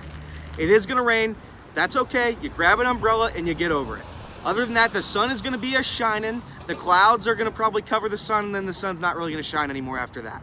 But beautiful day nonetheless. Again, chance of rain, a lot of clouds, not a whole lot of sunshine. Other than that, beautiful day. I'm on the train tracks right now. Listen, if I get drilled by a train here, it's going to be a sad day. But the good news is, there's no good news. If I get hit by a train, it's a bad day. If I get hit by a train, it's a really bad day. But there's no trains coming, and that's all I've got. High is 75, low is 60 today. It's beautiful. It is a beautiful day outside of the clouds and the rain. Other than that, you're going to smile a lot. Enjoy it. Go bask in the sunshine. Again, not a lot of sunshine. Go bask in the rain. Have yourself a day, everybody. Let's go. I love it. Elliot, thank you so much. I love that he's getting out there and doing the weather casing now outside rather than staying in here. Yeah. Right? Yeah, it's really... Because a lot of times he's giving the weather, and like a lot of meteorologists, which Elliot, of course, is not, but they don't go by the eye test. They're going to tell you it's not going to rain, but if you walk outside, it's raining. I love that he's getting outside with the eyeball test. He's doing it the old-fashioned way. That's right. Doing it the old-fashioned way. And, we're going to do some old-fashioned ad reads, Tom. The Bengals Report is brought to you by Encore Technologies. Encore Technologies provides IT solutions for a data-centered world with a suite of services from mobile computing to desktop to data center, supporting both centralized and work-from-home computing modules to improve efficiency. And no one's in here. No one's in here quite yet. So I got to say productivity. Productivity. Oh, Elliot, you're back. I am. You're back. I am. I had to run back. Visit Encore.tech. The path to innovation begins here. Don't break. Keep going. Don't break. Here we go. Stay strong. Here we go. Don't break. Don't laugh. I got a nice bottle of Pawnee water here. Yeah, you do. Made right here in Hamilton, Ohio. It is made with natural limestone filtration, unlike the artificial processing that other brands use. The result is a healthy alkaline water.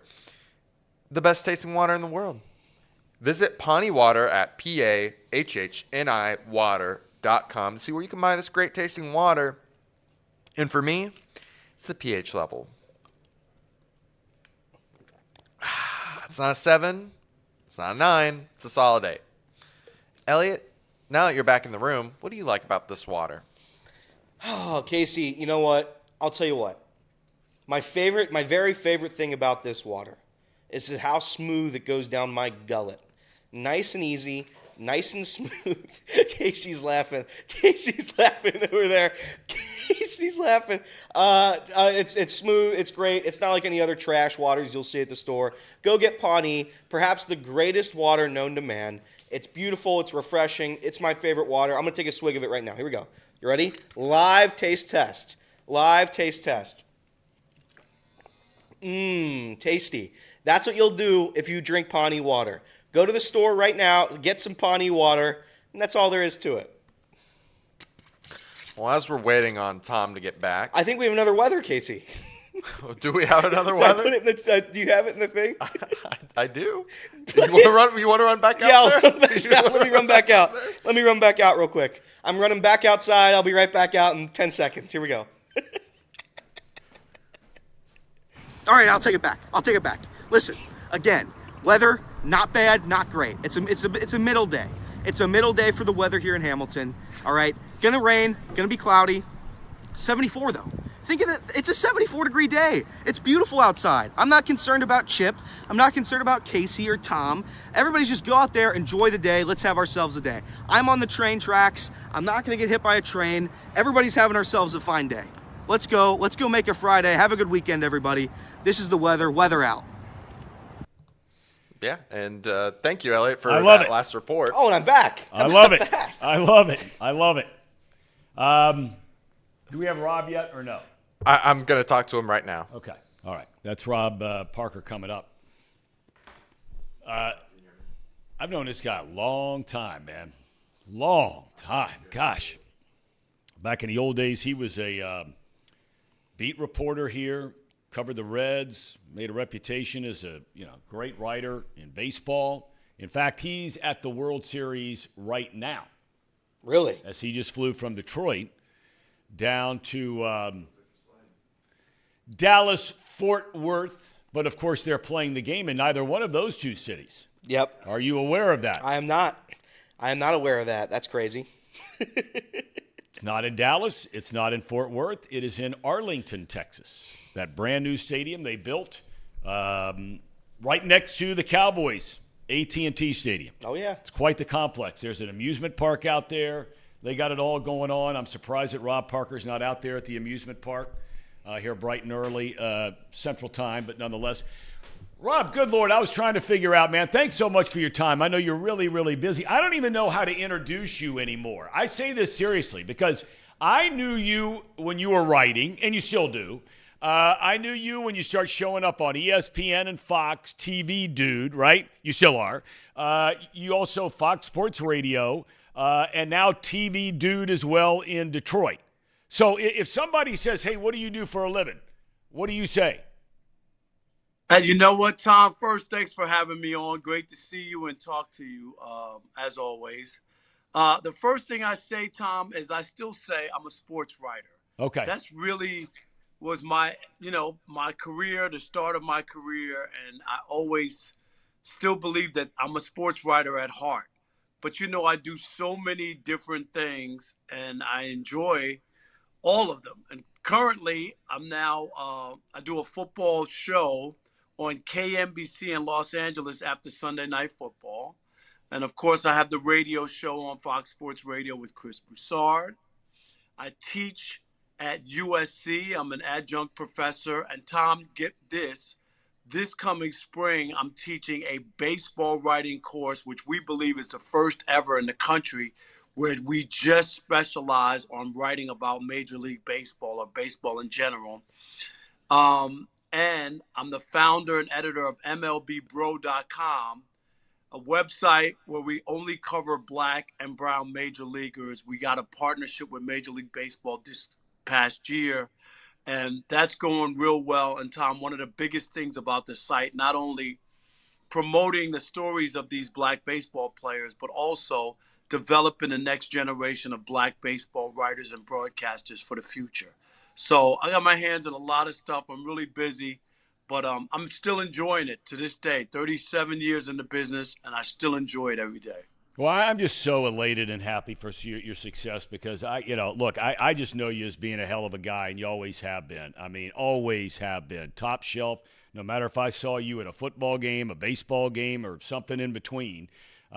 You're always just so gracious with your time and so friendly and always smiling and saying hello, so I appreciate your time. Look, I'm not going to keep you long. Before I get to the Michigan thing, this World Series you're covering starting tonight, right? I mean, I think when the playoffs started, forget when the regular season started. When the playoffs started, the Diamondbacks were 125-1 to get to the World Series. The Rangers were 50-1. Yet here we are. How do you see this series shaping up?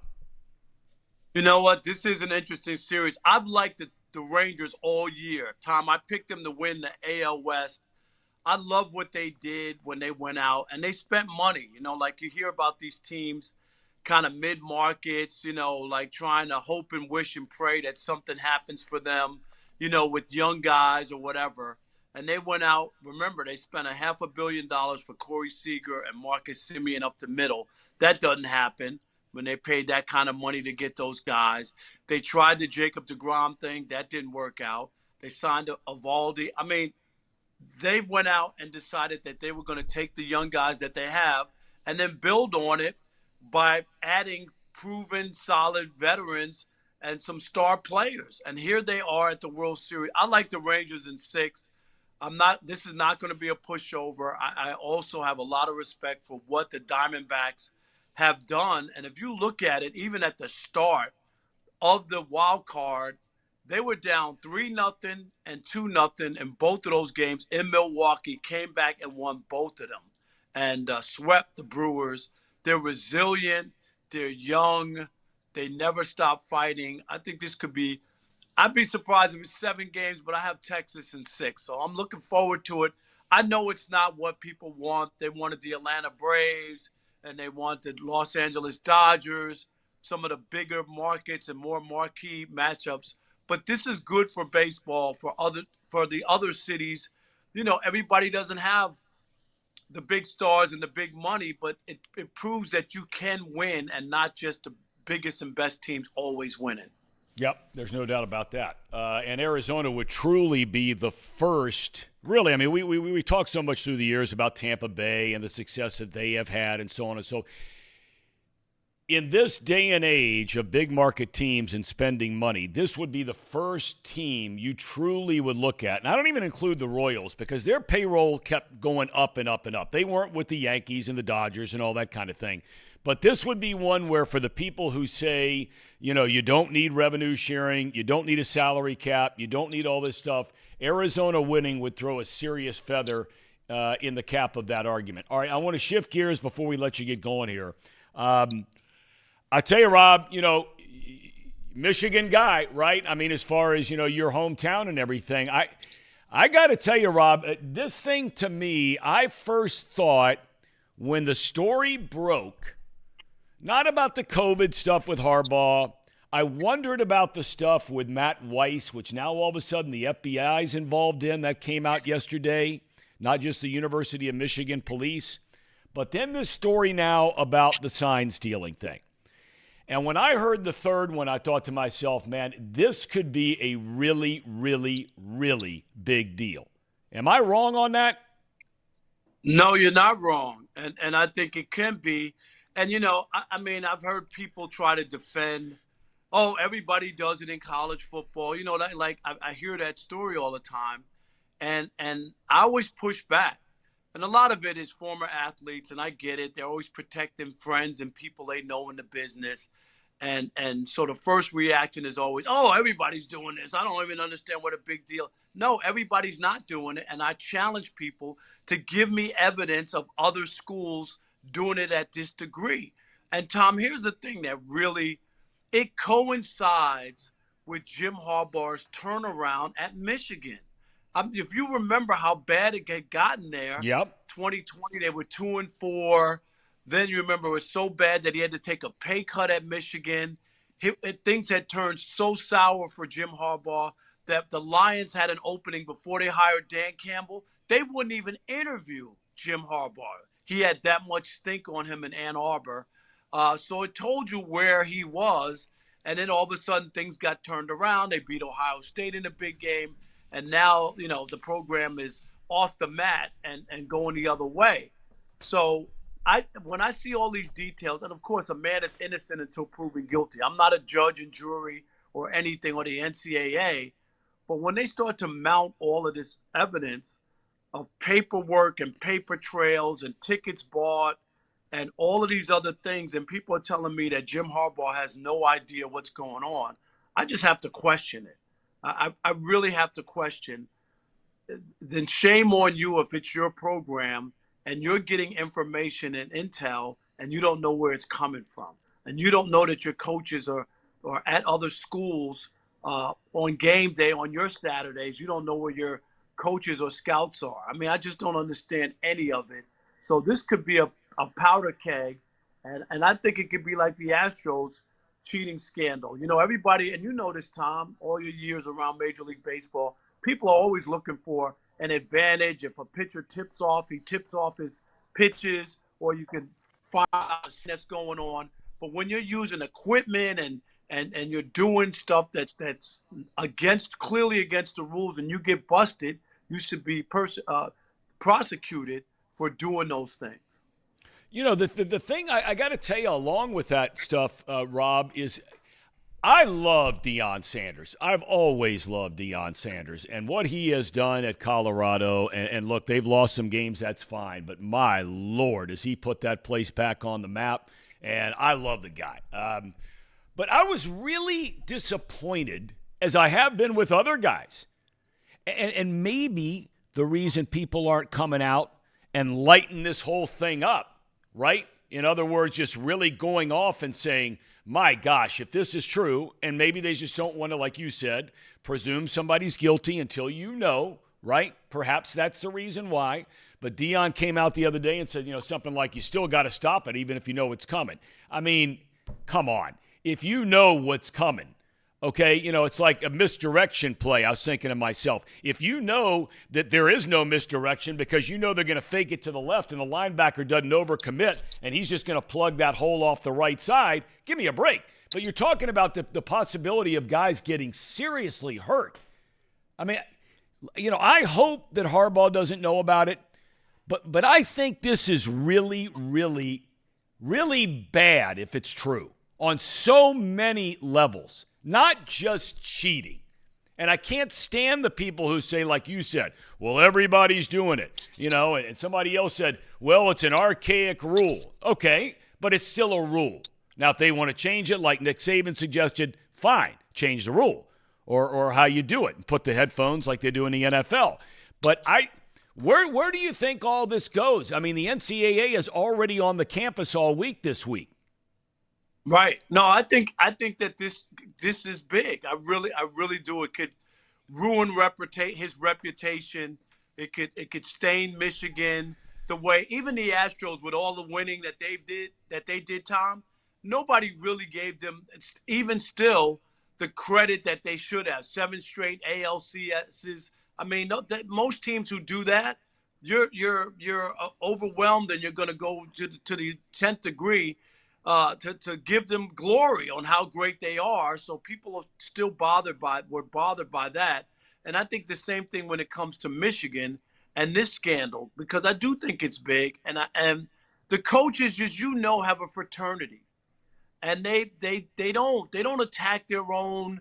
There's so few guys who are major college football coaches, so they don't do that. And a lot of it is, I don't want to draw attention to my program so that they come sniffing around, what I'm doing. So a lot of times, they don't say anything, but I think you're right. I think that if these allegations are true, it's a bad look for Jim Harbaugh. And for people who try to say, well, he didn't know, it was like the Rick Pitino situation with the prostitutes in the basketball dorm. I mean, come on. A grad assistant is paying for prostitutes, okay, Tom, for Rick Pitino's program. How does that work? But Rick doesn't know anything about it. That's right.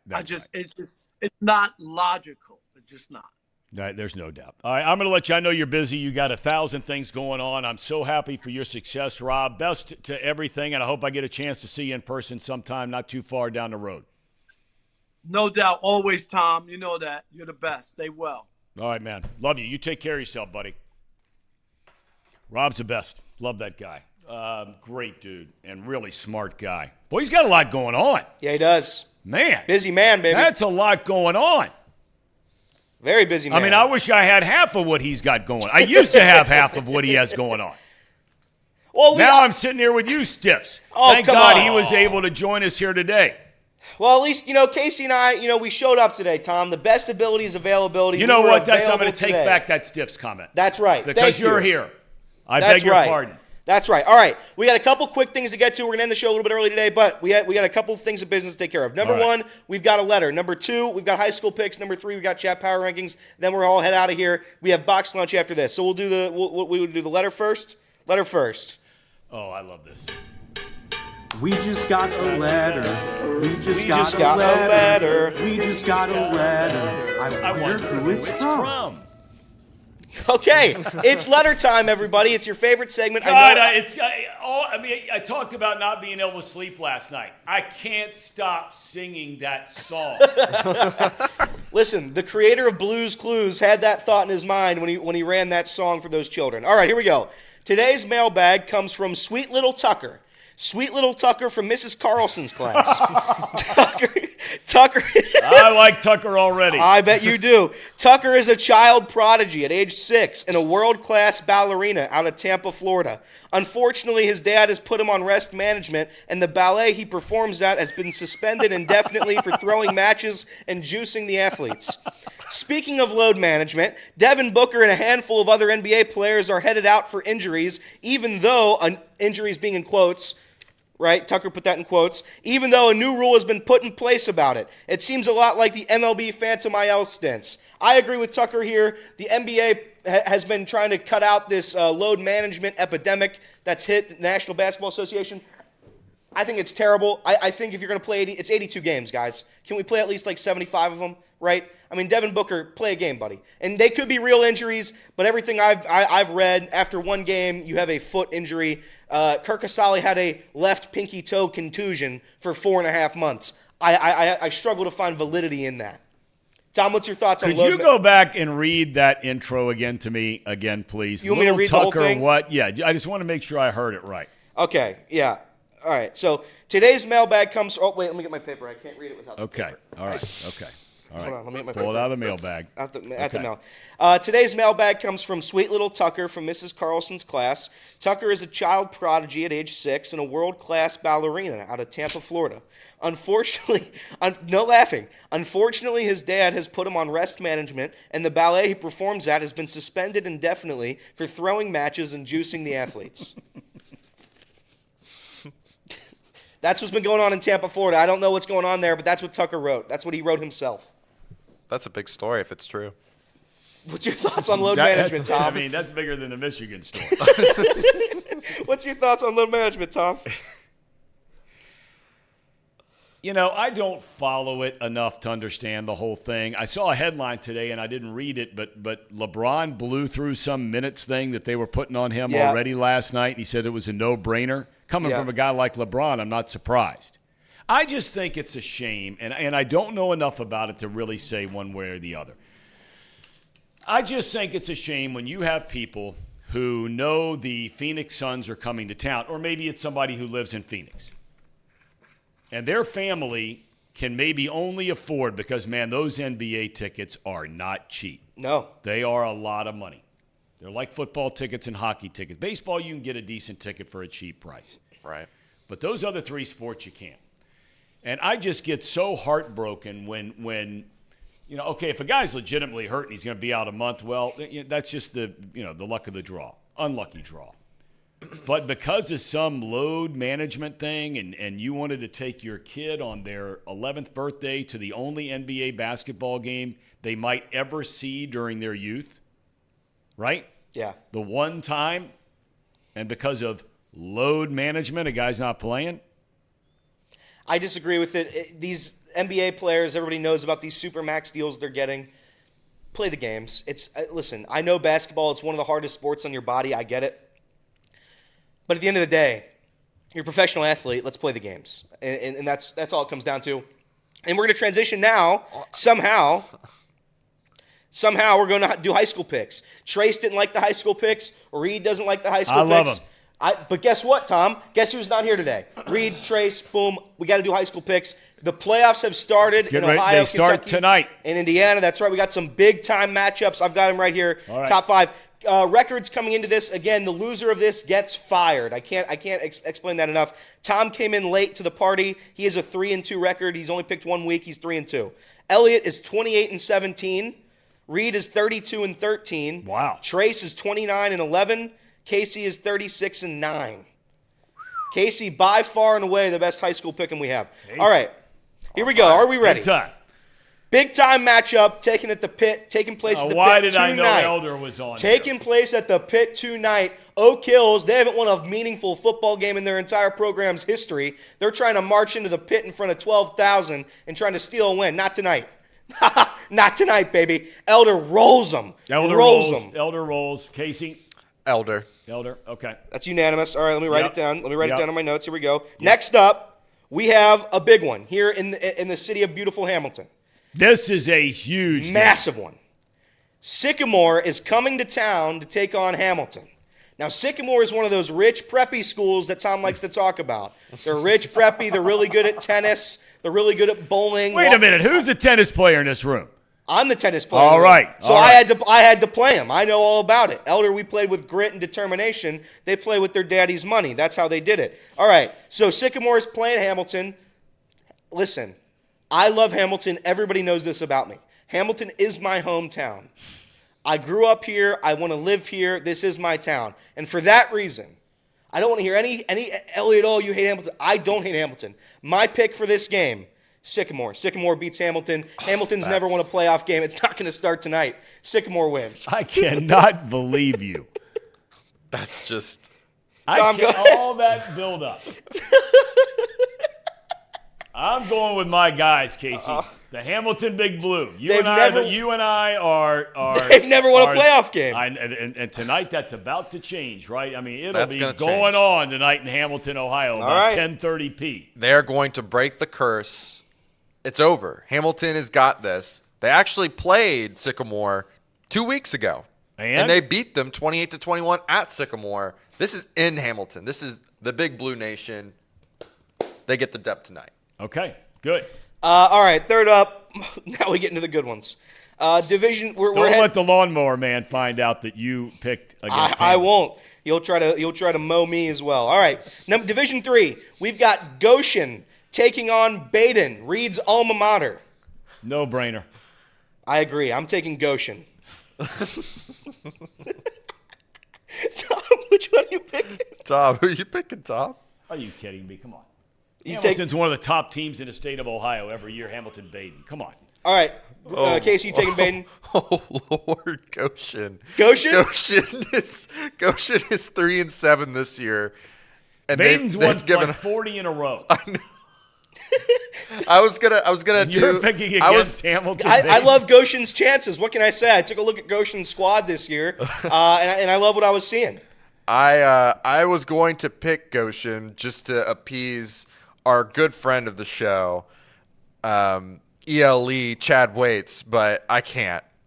Baden has not lost a game in however long, 40 games in a row. Yeah, So regular season. They spit it up in the All right, playoffs. that's fine. go with Baden. Those two are taking Baden. That's fine. They'll take the losses. I'm riding with the Hamilton boys tonight. Sycamore Goshen. All right, fourth game on the docket. We head to Region 20, Division 5. We have Oh, my God. Hold on, let me get through it. Region 20. Region 20, Division 5. Oh, God.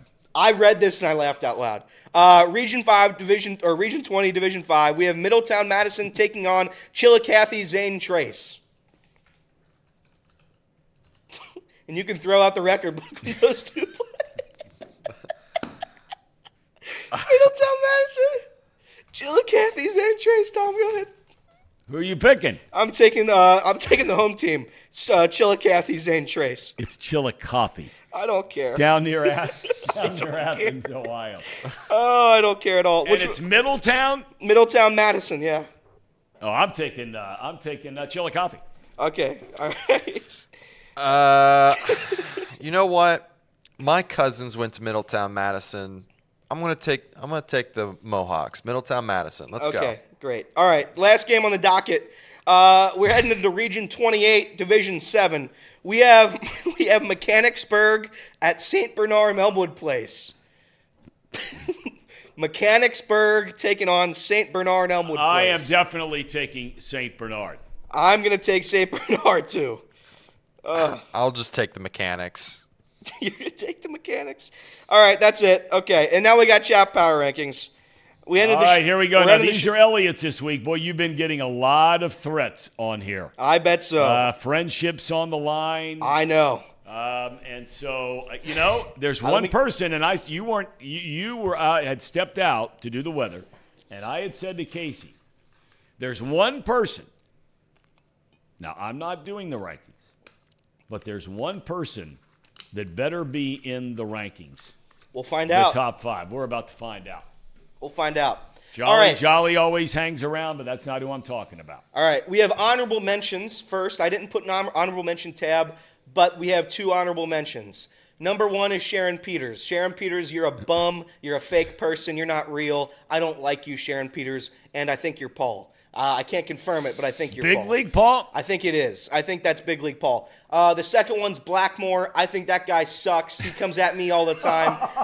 Thanks for watching the program, but you're no friend of mine. Casey, I'll take it from here. I'll run it from mine if that's okay. Okay. Number 12, we'll start out hot. Number 12, we're doing top 12 this week, Tom. Top 12? Top Do we 12. have 12 people in Oh, the yes, chat? we do. Oh, yes, we do. At number 12, we have Roger. Roger's my guy. Roger's always first in the chat. Well within the starting lineup here of a top 12. Roger, I love you, buddy. Number 11, Nick Mormon. I'm going to be honest with you. I couldn't find a picture of Nick Mormon, so I used a picture of Drew Sample.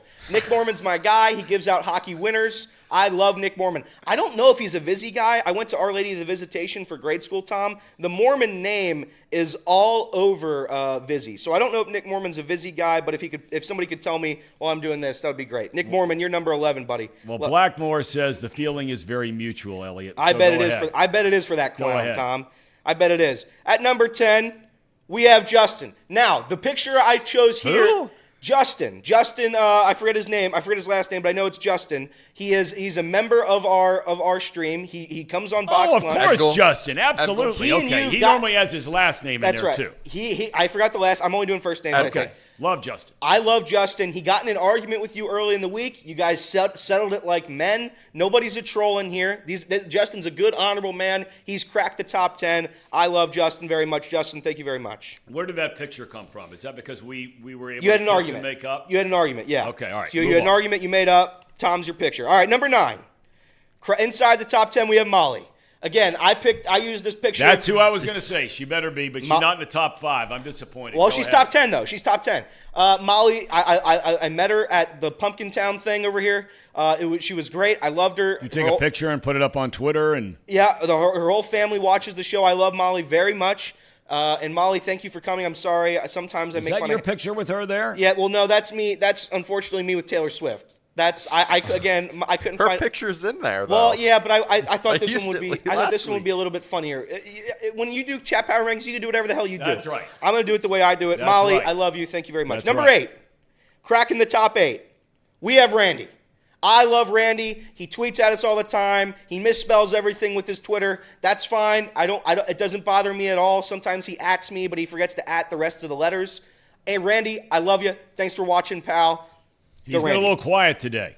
He's been a little quiet. That's fine. He's a working busy. man. He's Okay. busy. Number 7, my gambling companion, we have Colton. I love Colton very much. We've been sending winners back and forth. He had a brutal. Not that many. He had a brutal. Not that many. Yeah, you're telling me, pal.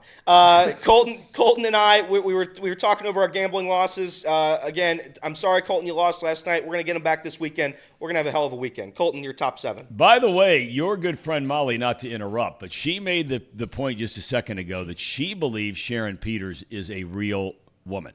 No, that's incorrect. I'm just throwing it out there. Go That's ahead. it, Molly. That's incorrect. I hate Go to tell ahead. you, Molly. That's an incorrect statement. I'm very sorry you believe that, but that's the truth. It's quitter Paul. Number 6, we have Everett. Everett's my guy. Everett and Reed had a big falling out this week, Tom, because Reed booted. I don't know if you saw this. Reed booted Everett from our chat. Why? He kicked him out because Everett asked a Dumbledore question to Marty. Yes, he did. And Marty asked Reed to throw him out. So Reed betrayed his friendship with Everett and kicked him out of the chat into the sun. Well, that makes me upset because I love when Everett does anything to get my dad excited. You're telling me. And I love Everett. Everett, you're top 6, buddy. Yep. Number 5, Drew Garrison. He's a ball knower. He's a football friend. I love Drew. Drew does a very good job. He has his own show with, I think it's the Bengals guy who dresses like the Star Wars character. And help he me. says he hopes Sharon is real because she called him hot. Well, I'm sorry to tell you, you're getting manti-teoed. So Drew Garrison, Drew Garrison, you're number 5, buddy. Congratulations. Number 4, a good friend of the program. We all know him, leader of men. That's Sir Boy. No doubt. Sir Boy's our guy. Sir Boy's our friend. The very first person, when I introduced myself to Chatterbox Sports, Tom, the very first person was Sir Boy Wonder. He Yep. introduced me. He welcomed me with his open arms and his stupid big hat that he wears. He was the only guy you could talk to That's at right. Casey's bachelor party. Really? I mean, they could actually speak and put together a full sentence by the time I got down there about 10:30 That's right. Number three. This is the top three. This is the big one here. We have Mr. Mo. I love Mr. boy. Mo. I thought Mr. Mo was a Moeller fan. I thought that's where the Mo thing. It's not that. But Mr. Mo, I love you. You're always in the chat. You're a friend of the program. You're a friend of mine. Mr. Mo, you do a good job. A guy who has taken over our chat, and this is number two. A guy who has taken over our chat, our Twitter accounts. This guy is a leader of men. He's perhaps the best man I've known. I sat with him at a baseball game. He came over and said hi to me at the Reds game. And his phone kept ringing. It was some kind of weird bird sound, Tom. And nobody knew where it was coming from. We're like, Mark, I think that's your phone. He's like, no way, that's mine. He pulls out his phone. Sure enough, he was playing some game and had some bird thing during the middle of a Reds game. Mark, I love you. Let me put it up, the graphic. Mark Fetters. Mark Fetters, that's my guy. I love Mark Fetters. Soon, I don't know if he's there yet, but soon he's going to start to be number one on my list. Really? Mark Fetters is a leader of men. He takes care of our chat. He takes care of my friends. He takes care of everybody. Mark, I love you. And his son, shout out to his son. His son made high academia at his high school. I forget what it was. It was all honors something. Mark, Good for him. He's a very smart couple of sons that I know of. Mark, you're a very good father, very good man. All right, before you get to number one, Yeah. there is one question that's asked in here by Big Love. I don't recall seeing Big Love a ton. I don't know either, but I'm pretty sure he's another troll. You just think everyone's a troll. I do, don't because you? everybody's coming after me, but that's fine. He's not coming after you. He asked a question that I think a lot of people who are new to the program, and we're getting them literally by the thousands on a daily basis, is I'm assuming Big Love is he. How does the chat power ranking even work? Just so people understand kind of the rules of the game. That's a good question. For me personally, it's usually I have a pretty firm grasp on the top five. And then after that, I don't want to insult anybody or leave anybody off. Like I left Big C. I don't want to spoil it for you. Corey's my guy. He saw me at the Reds game. We're friends. Big Corey. Again, this is not my fault. If you would have typed in the chat earlier today, I would have had you on here. But unfortunately, I missed you. Big C, I'm very sorry. You're not on the list today. Honorable mention goes to Big C. I love you very much, and I'm very sorry. I just didn't see your name. But usually the other half, I just look at who types in the chat, and I go from there. Okay, number one. Mouse Cop. No more words need to be said. Mouse Cop's always there. He's always relevant. This is my guy, Mouse Cop. I've met him in real life. I've met him in fake life. This is my best friend, Mouse Cop. Me and Mouse Cop, we feed each other seedless fruits, and we're best friends. We're just best friends in the whole wide world. Mouse Cop, I love you very much, buddy. And let's hope Xavier loses. I'm very sorry about that. Xavier's going to lose. Mouse Cop is on his game. Mouse Cop's always on his game. He really is. But boy, are you getting killed. That one guy, there are others that are really, really upset, although Mouse Cop comes right back and says, thank you so much, Elliot. That one guy should have been on there. I love that one guy. Again, I forgot him. Excalibur Iron Force. I forgot him. But listen, guys, you guys have to talk more in the chat so I remember. If you don't talk as much, Mouse Cop spams the chat all day long. That's why he gets number one. Mark Fetters, same thing. He's tweeting at me. He's doing all these things. I love Mark Fetters. He's number two. Tim Hennessy, I forgot Tim Hennessy. Tim, that's my bad. That's my former pitcher, Tom. He was a great pitcher in Little League. We had a great run in the Little League. I don't know if that's a championship, whatever you call it. But that's it. That's our show. Thank you guys for watching. Tom's going to take it All over. right, we got two super chats. We've got a couple super chats. Right. I don't know where all this stuff started yesterday about a lot of you guys who watch the show. They were like, everybody hates the Buckeyes except for Tom in the studio. I mean, I love him. So Sir Boy Wonder, 513, wants to know, when does Chatterbox Buckeyes start? It's a good question, Tom. They didn't start this year. It's not too late. Maybe next year. And then Big C says, I watch this show every day. just wake up at 2 p.m. when it's all over. Say that again. He wakes up at 2 p.m. when it's all over. So he's not always in our live chat. He watches it after the fact. I got you. Okay. All right. Or he's saying he falls asleep during it. Boy, no. Yeah, that's what I was thinking. That's what I was thinking. There's no Jolly this week. Jolly should have made it. Listen, when you're on the spot, I'm making these throughout the show. I'm trying to pay attention. I'm trying to do this and that. I'm reading the names. I love everybody. AJ, I forgot AJ too. I met AJ in real life. He had a Fred bet. I'm very sorry. The next time I do this, I'm gonna have a top 20. I'm gonna have a top 20, and we're just gonna get it out of the way. That's what we're gonna do, so nobody gets hurt. Okay. I want to get to clean up one final thing here, and then we'll get out of here and get to boxed lunch. Elliot, did you tell me that you were invited to Casey's Halloween bash? Yeah, I was. You were? I was invited, Okay. yes. Do you know if Reed was invited? I know for a fact Reed was invited. He was, okay. Do you know if Sean was invited? He definitely was, Tom. Yep. Sean was definitely invited. Okay. How about Trace? 100%. Boss had to be invited, right? Has to be. He's the first one on the list. Okay. Oh, my God. You know where this is going? I knew where you. I knew where you were just, going. The first name you told me. This is I feel really bad, Tom, because this is a disgusting act by Casey for him to do what he did to you. I mean, if you stop and think about it, for those of you that were with the program from the very initial launching of the program, a little over a year ago, Casey, in a Freudian slip moment, talked about working with non-professionals around here. That was one of the most remembered quotes, if there are any remembered quotes from the show. That would be number one, without a doubt. I can't believe that's not in the open when we go to your thing. That should be your line about non-professionals. And Big League Paul can back me up on that. He hasn't stopped laughing. But to think that here I am, a man my age compared to the rest of you guys. I mean, how many Halloweens does Uncle Tom have left anymore? Right? Oh, Tom. Right? Tom. And I mean, you know, it's like all of a sudden, big old bash tonight, right? And nothing. No, big old bash is tomorrow night, right? Tomorrow night, yeah. Tomorrow night. Okay, well, please tell everybody from the office I said hey. Well, Elliot, please tell everybody I said hello. I'll tell everybody. You send them their regards. I'm very sorry Casey didn't invite you. And here's the thing. I asked Tom earlier in this show if he was a guy who dresses up. He loves it. He dresses up like Patchy the Pirate. That's what he does every Halloween, and he could have been there as a pirate for you, Casey. Instead, you're going to get me, who's going to half-ass a baseball costume, and nobody's going to like that. And you could have had the star of the show, Thom Brennaman. Unless you wear the Union Jack flag. Unless Union Jack thing. I don't think I'm going to find that. I think I'm just going to put on a baseball hat and be on my way. But, Casey, do you have any words about? I mean, are you pissed off about it? No. Believe me, I don't ever want to ever make anybody feel bad or guilty about anything. No. Jolly says he is the president of the West Coast chapter of Nut Cutter Nation, coming from the beautiful metropolis of downtown Los Angeles. Well done. All right. Okay. We have another super chat.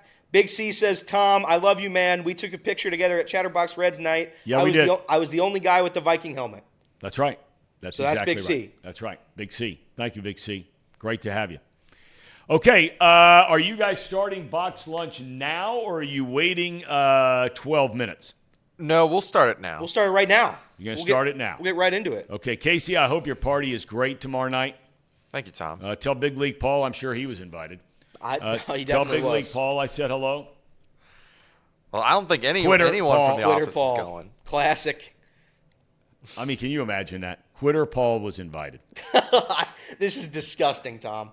What Casey's doing right now to us, splitting us apart, not inviting Tom to parties that everybody's invited to. That's right. Crazy. I bet Jacob's flying down from Alabama. You can mark it down. They host a show together. It's terrible. Jacob, in fact, is en route right now. Casey is producer number one. He's chair number one. He's Tom's right-hand man. Kinda. And well, he's... I sit literally to your right hand. And Tom didn't get an invite to the party. This is disgusting. I'm very sorry about it, Tom. It's okay. I'll find something to do. Yeah. I'll find something to do. Another Pumpkin Town, I hear, is coming up. I'm kidding. Operation Pumpkin. Yeah. Make sure you get it straight. All right, sorry. God, I wish that was going on this weekend. I'd have gone there. Okay. It's time for, gentlemen, have a good weekend. Thanks, Tom. You have a good weekend. You too. Elliot, you know what? Thanks for being here, fellas. Thank you. You're welcome. The best part of ability. Availability. The best ability, availability. Best ability is availability, yes. Box lunch right now. Here we go. I must admit, I didn't think much of this show the first time I laid eyes on it. Seemed like a bunch of stiffs wasting nice The worst microphones. trade of all time happened back in 1803. Go ahead. Napoleon Bonaparte traded the Louisiana Purchase for $3 million. Napoleon, what happened? Half the country for $3 million. You can't even get Tucker Barnhart for $3 million. Then I came to realize these guys are funny.